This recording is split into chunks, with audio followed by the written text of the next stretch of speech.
and I was bright-eyed and I was confident. And it wasn't until a few years later that I realized that I didn't know as much as I thought I did. Life kind of knocked me over. I realized that the school curriculum has failed me in a sense, that there were certain real-life skills that were not taught in school curriculum, but that were absolutely critical to excel as a working adult.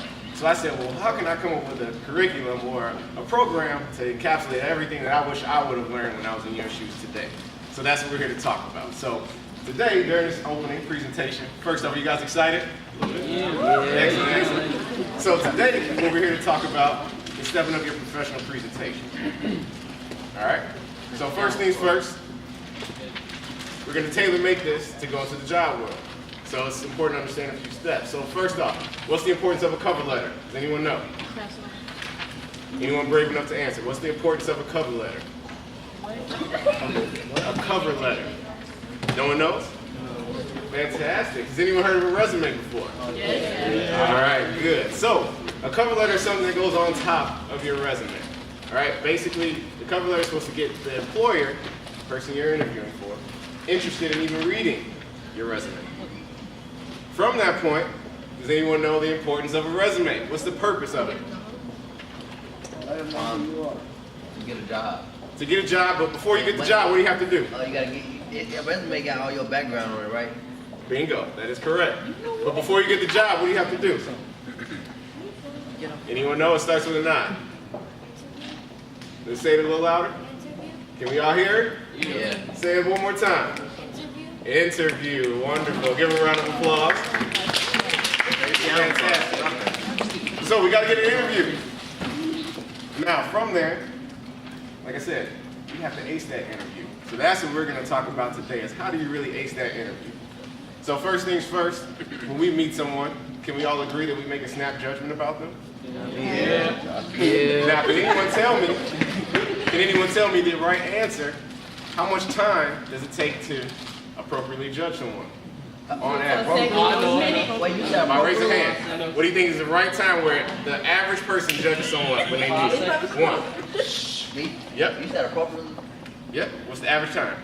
Well, for me, it's like, you gotta give me a little time. You gotta give me about, it take me about 5 to 10 minutes to appropriately judge. Okay. Appropriately. 2 seconds. Bro, a millisecond. Okay. And what last one? 90 seconds. Wonderful, wonderful. Well, the real answer, y'all ready for this? I don't know. But it's to all get you guys to admit that we all make a snap judgment. Now let's break down the psychology behind that. Why do we do that? It really stems out of fear. We look at someone and we look to see if they're a threat to us. Once we look at that snap judgment to see if they're not, we look at more clues to identify things about them. So we look at their posture, how they pronunciate and articulate their words, how other people around them treat them, how are they dressed, how do they communicate with you. All of these things leave clues about that person before we even meet them, correct? Absolutely. But if we're going to tailor-make this into you getting a job interview, then we need to talk about what does the employer see. So I want everyone to look at that sheet of paper that was passed around right here. Take a look, take a look. Now, the first thing we're going to look at is at the top near that clock. Look at this statistic. In a survey of 2,000 bosses, they claimed they knew within the first 90 seconds that they would hire someone or not. Now, let's go to the right of that, right under the clock. The average length of the interview is still 40 minutes. So that means on average, that employer, they will give you the time, they will keep going through the vetting process, but they know within a minute and a half whether they're going to hire you or not. Is that a little scary? Just like we talked about. They know what they want, they know what they want to hire. They've already identified that. So they're looking for clues in you to see if you fit that, to see if you are a match for their company. Now let's go on the left-hand side. Look at these statistics. The number 1, 67%, failure to make eye contact during the job interview was huge. Now, let's break down what that means, because there's nonverbal cues here. So even though we're not making eye contact, what is that saying to the employer? Why do you think that he cares about that? Yes, sir. You understand that I'm fighting me. To them, you seem like you're fighting. Okay, uneducated. What else might it be? You're not engaged in the conversation. Not engaged. What else could it be? Well, my dad always tells me, like, look in his eyes, and it's like a sign of respect, almost. If you're looking away, it means you don't respect them enough to look them in their eyes. Love it, love it. Anything else could it possibly be? Maybe a lack of confidence, too? Now, out of all 4 of these things that we just talked about, are any one of them positive? Absolutely not.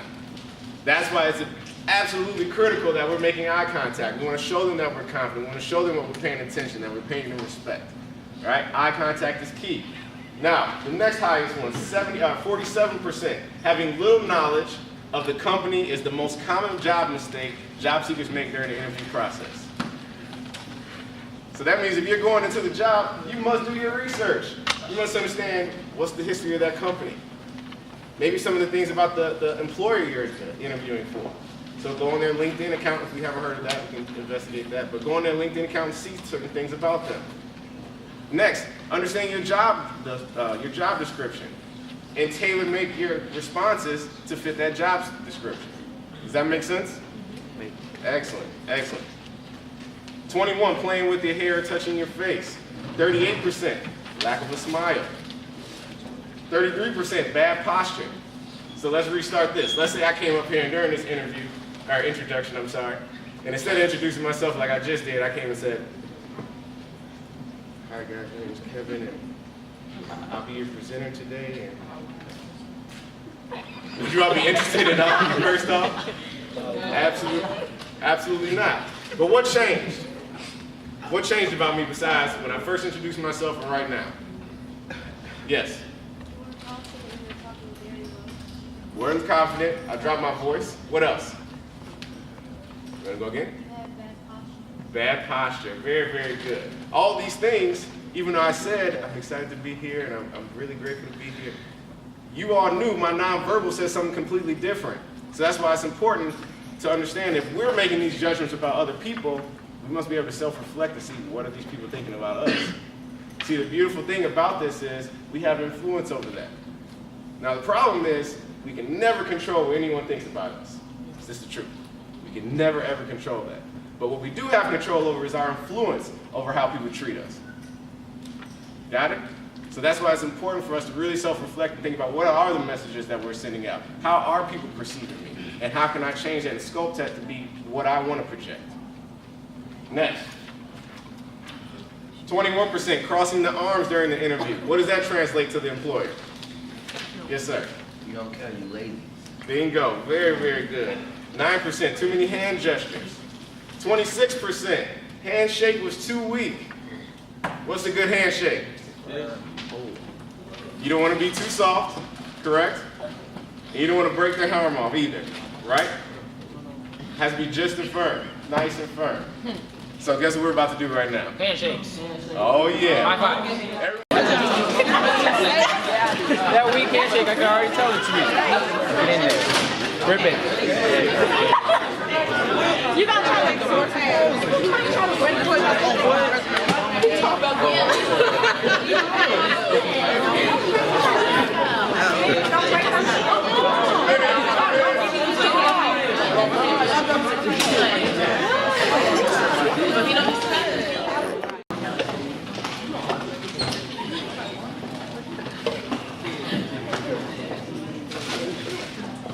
All right, so what you all think of that drill? Pretty fun? Now, the reason why we do that is that's within that first 90 seconds. It's not when they sit down and start interviewing, it's from the second you walk in the door. So this is very, very critical. So first, I'll give yourselves a round of applause. Everyone at least shook my hand.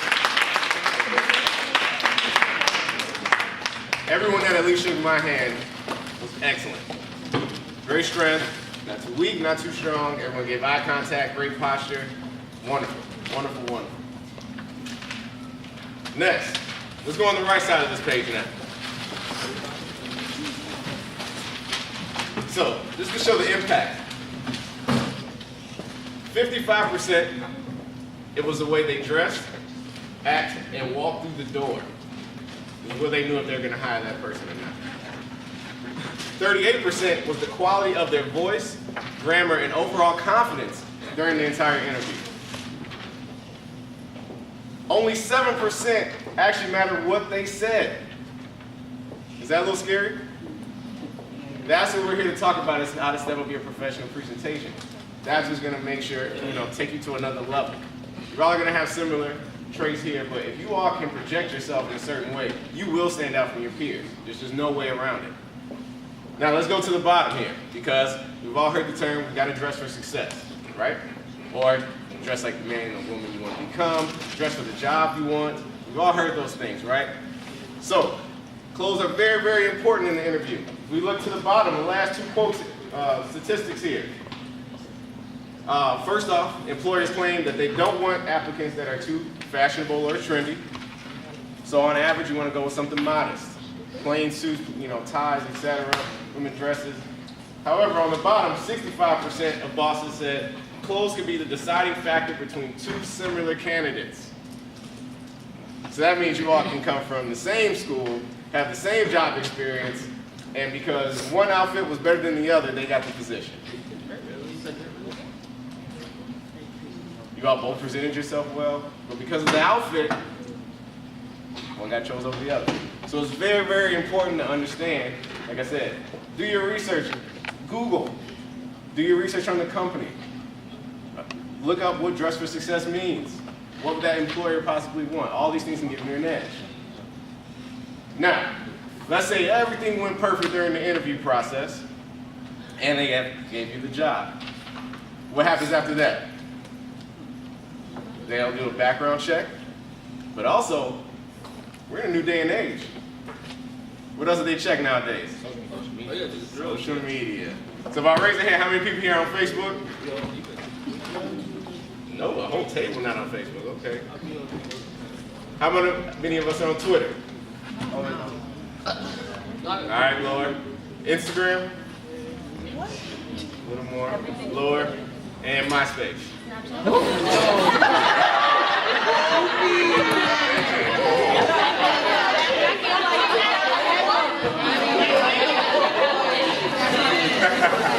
They can't.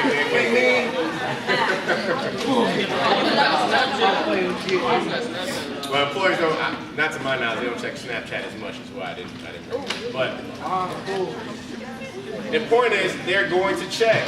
Now, it's important to think about some of the things that they're looking for. Now, I worked for Robert Morris University for quite some time.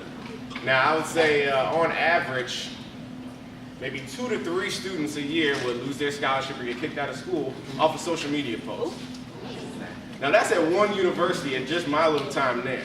I don't even know what those numbers look like from a nationwide scale, but there's articles to prove that this stuff happens on a day-to-day basis. People can lose their job or their scholarship based off social media posts. So we're here to talk about some social media etiquette too. So let's see if you guys can come up with 10. That's the goal for us today. What are 10 things that can get you, or we should avoid on social media? Yes? Inappropriate pictures. Inappropriate pictures, wonderful. Drama. I'm sorry? Drama. Drama, okay, I'll take it. 2. Cursing, absolutely. Gang affiliation. Gang affiliation, wonderful.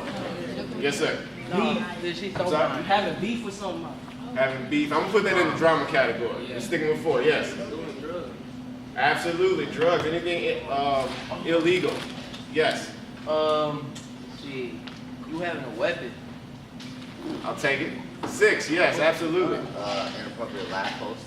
I'm sorry? Inappropriate live posts. Inappropriate live posts. Okay, I'll take it. Number 7. Racist comments.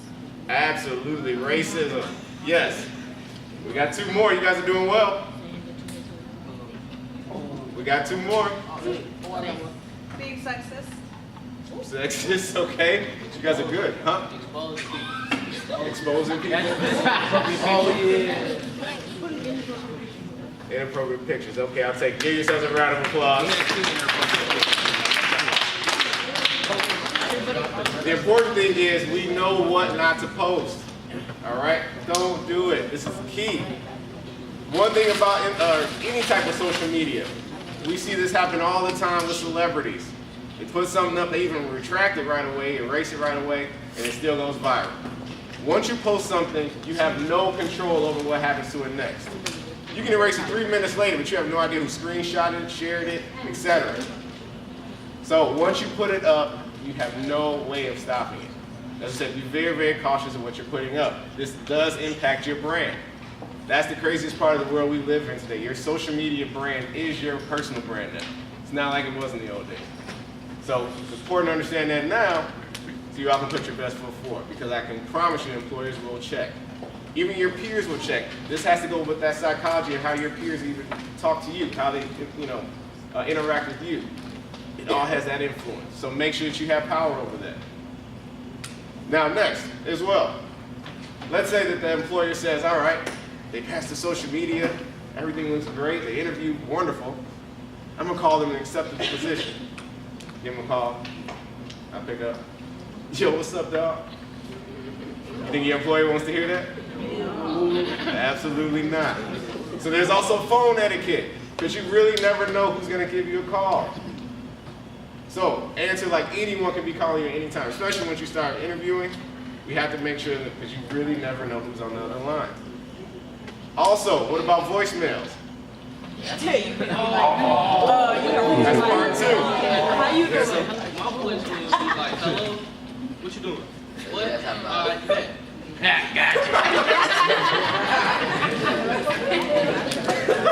All right, so that's exactly what we don't want to do. I was actually going to use that as an example, but now we know not to do that. So imagine if I'm an employer. Quiet. So imagine if I'm an employer. I'm busy. I got about a minute to give you a call to let you know you got this position.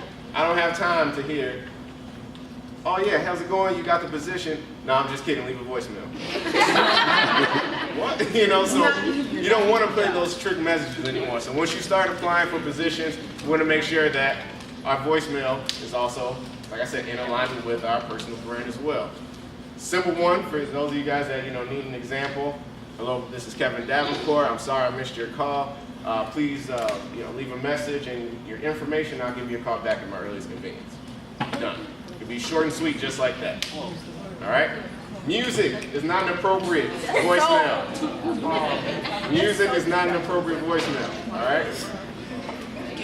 Last but not least as well, there's another way that he can reach out to you to let you know that you've gotten the position, or even how you send in your resume. Your email. There is email etiquette. So first one, email names.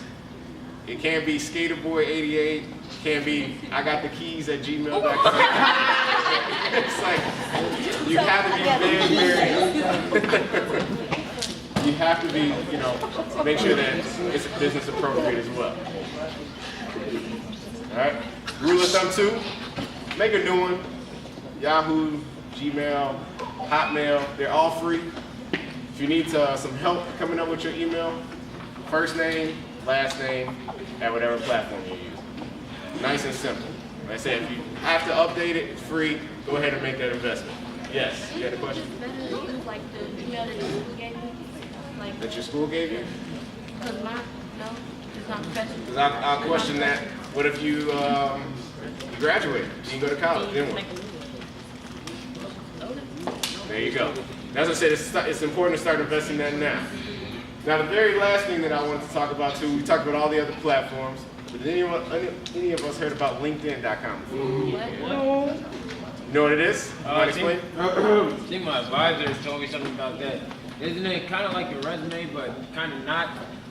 You can put what you want on there, I guess, so if someone wants to look you up, they can learn more about you that your resume wouldn't tell them.